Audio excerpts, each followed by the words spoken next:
Саламатсыздарбы урматтуу мекендештер.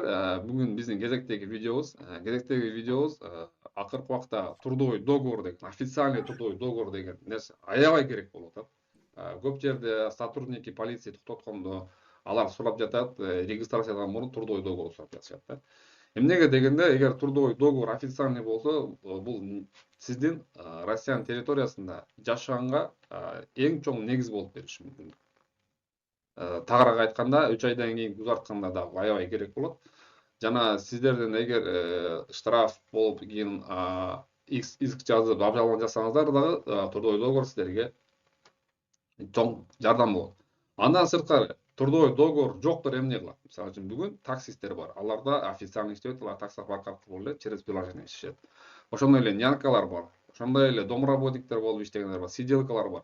Буларга кантип Россиянын территориясында мыйзамдуу жүрүшөүн мына бүгүнкү видеону биз биздин юристибиз, кеңешчибиз Мирбек байке менен, Мирлан байке менен сүйлөшмөкчүбүз. Жана сиздерге кантип легально жайкаштуу жүрүү жолун Россиянын территориясында биз көрсөтүп бермекчибиз. Анда эмесе ошол Мирлан байке, кантип биздин мекендештер, таксисттер, домработниктер, булар кантип өздөрүнүн легалдуу Россиянын территориясында основаниясы бар жүрө алышат, чтобы их потом не депортировали, да, башка жактарга. Эми бул Россия Федерациясында 2022 жылдары ушеке самозанятость деген атайын ушеке чоң организацияларга трудовой договор менен иштей албаган кишилерге альтернатива катары ошеки гражданско правовой договор менен иштеп, ошеки менен регистрация боло алат деген жобону кабыл алышкан да. Жакында эле кабыл алынды. Бирок уже көптөгөн биздин мекендештерибиз ошеки ГПХ деп коет, гражданско правовой договор. Ошеки менен иштеп жүрүшөт да. Бул өзү ГПХ деген өзү кандай? Бул атуулдук жарандардын бири-бири менен болгон эле договору, келишими да. То есть сиз кандайдыр бир үйдө, например, нянка болуп иштесеңиз, ошеки адам менен эле гражданско правовой договор түзөсүз. Ал гражданско правовой договордун шаблону интернетте бар. Өзүңүз эле скачать этип алсаңыз болот да, жеңил эле экенчи. Ошол жерге эле кошумчалап койсом, биздин Telegram каналда биз даярдаганбыз булардычы, бланкалар, шаблондор бар. Биздин немеден комментарийде ссылка аркылуу Telegram каналга киришсе, ал жерге жазса, биз аны жөнөтүп беребиз. Telegram каналда эле комментарийге жазса. Андан да жакшы. Анда ошеки скачать этип алып туруп эле сиз ошеки хозяйка менен ошеки договорду түзөсүз, гражданско правовой договорду да. Түзүп экөөңүздөр тең кол коесуздар. Ал жерге не обязательно печать басыштын вообще кажети жок. Кээ бир кишилер бизден өтө көп сурап атышат, печать басыш керек депчи. Печать басыштын кереги жок. Эки адам ошеки договорду кылат. Единственное, ошеки договорду түзгөндөн кийин сиздер бурекини 3 күндүн ичинде, 3 сутканын ичинде сиз федеральный миграционный службадан жана уведомление кылып өткөзүшүңүз керек. Уведомлениянын да шаблондору бар. Мына ошеки Telegram каналда ошекини чыгарып алсаңыздар болот. Анан көпчүлүк биздин атуулдарыбыз сурап атат, бурекини федеральный миграционный службага обязательно өзүм алып барып берип, анан ошеки жерден өткөзүшүм керек депчи. Анын дагы кереги жок. Сиздер ошеки уведомленияны толтуруп, договордун ошеки бардык беттерин сканировать этип туруп эле сиздер ксерек копиясын чыгарып алып туруп, почтадан жөнөтүп ийсеңиздер болот. Ошеки сиз регистрация боло турган райондун федеральный миграционный службасынын адресин билип туруп эле, почтадан ошеки уведомление менен трудовой договорду салып жибересиздер. Салганда ошеки жерде опись болот да, опись берет сизгечи. Кайсы документтер салынды ичине. Ошекини жазасыз, гражданско правовой договор, өзүңүздүн паспортуңуздун копиясын, тигиреки сиз менен договор түзгөн кишинин паспортунун копиясын, ошекини опись кылып жазасыз. Опись сиздин колуңузда калат. Опись анан сиз ошекини баягы почтага салганда сиз акы төлөйсүз ошеки жөнөткөнүңүз туурасында. Ошол чекти үчөөн колуңузда алып калышыңыз керек. Болду, ошеки эгерде 3 сутканын ичинде ошеки тиешелүү федеральный миграционный службанын отделениясына кеткен болсо, бул уже каттоодон өттү деп эсептелинет. Түшүндүңүздөр да? Андан соң сиздер буреки жерде дагы бир эске ала кетчү нерсе, сиздер буреки гражданско правовой договор боюнча налог төлөшүңүздөр керек. Налог төлөш үчүн сиздер самозанятый болуп катталышыңыз керек.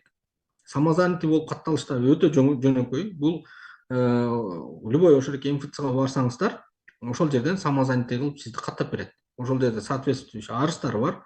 Арызды жазасыз, ошол экинин МФЦдан же болбосо налоговыйдан өтсө болот да. Налоговыйдан да өтүп койсоңуз болот, ошол эки самозанятый болуп катталып да. Эгерде самозанятый болуп катталганда единственный бир нюансы бар. Бул сиз мой налог деген приложениени ачышыңыз керек. То есть өзүңүз ал жерде сизди эч ким налог төлөө деп артыңыздан түшпөйт. Налогтор минимальный налог төлөнөт да. Ошол минимальный налог төлөш үчүн сиз ошо мой налог деген приложение катталып, ошол жерге сиз бир карта көргөзүшүңүз керек. Эскерте кетүүчү нерсе, эгер көргөзүлгөн картага сиз налогтун башка эле акча салсаңыз, бул ошол эки сизге түшкөн пайда деп эсептелинет дагы, ошол экинен налог кармалат. То есть ошол эки мой налог деген приложение коюш үчүн отдельный вообще тигиреки башка акча түшпөй турган жаңы карта коюшуңуз керек. Анан айына эгерде гражданский правовой договор боюнча сиз айлыгыңызды көрсөтпөсөңүз, айлыгыңыздын эсебин көрсөтпөсөңүз, канча айлык аларыңызды ошол эки картага айына минимум 1000 сом салып турушуңуз керек. Потому что ошол эки 1000 сомдон тигирекилер где-то 700 сом минимальный налог болуп эсептелинет да, тигиреки өзү ошол экини налоговый орган ай сайын өзү эле чечип алып турат. Ошондуктан минимальный ошол эки налогторду төлөп турсаңыз, бул гражданский правовой договор ай сайын налог төлөнгөн сайын кийинки айга өзүнөн өзү автоматически узартыла берет. Сиз ошол эки гражданский правовой договор менен барып уже регистрация кылып алсаңыз, өзүңүзгө регистрацияңыздын срогун созуп алсаңыз, ошо ай сайын налог төлөгөн сайын тиги узара берет да. Единственный баягы биздин Кыргыз Республикасынын жарандарын айтат элем, налогторду дагы кечиктирбей төлөш керек, ошол эки күнгө күн төлөш керек да.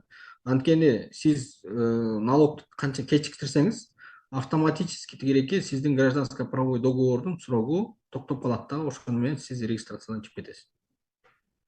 Ошондуктан айма ай күнүнө күн заранее ошол эки налогду төлөп турганың сол. Гражданский правовой договордун жоболору ошо экиндей. Мирлан байке, жанагы копия паспорта дебедиңизби? Жөнөткөндө ал заверенный болуш керекпи же боло береби мындай копия паспорта? Боло берет. Копия жөнөкөй эле копия боло берет.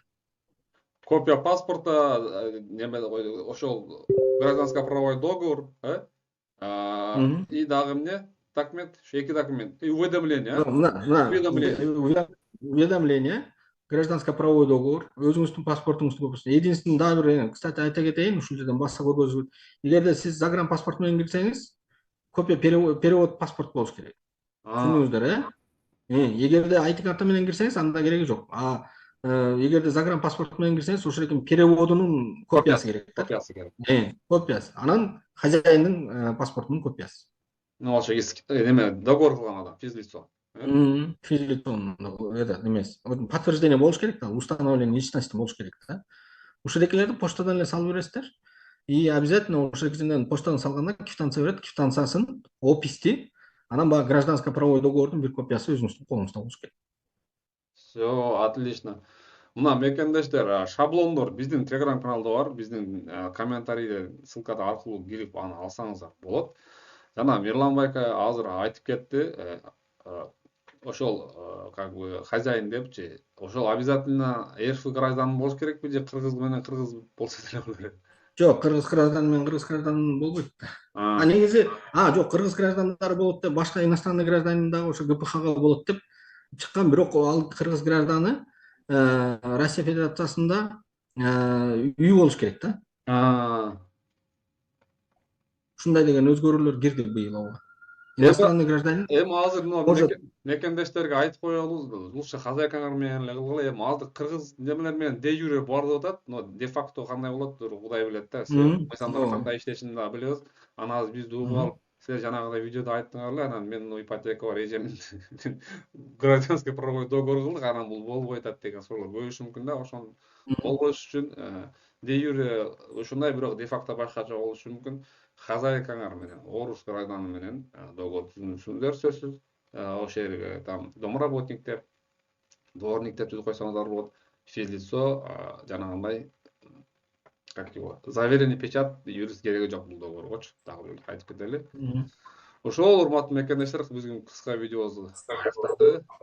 Бул видеону сөзсүз түрдө лайк басып бөлүшүп коюңуздар. Себеби бул информацияны издеген биздин мекендештер Москвада аябай көп. Москвада дегеле Россиянын территориясында аябай көп. Ушул видеону туугандарга, ошол докторго жөнөтүп коюңуздар.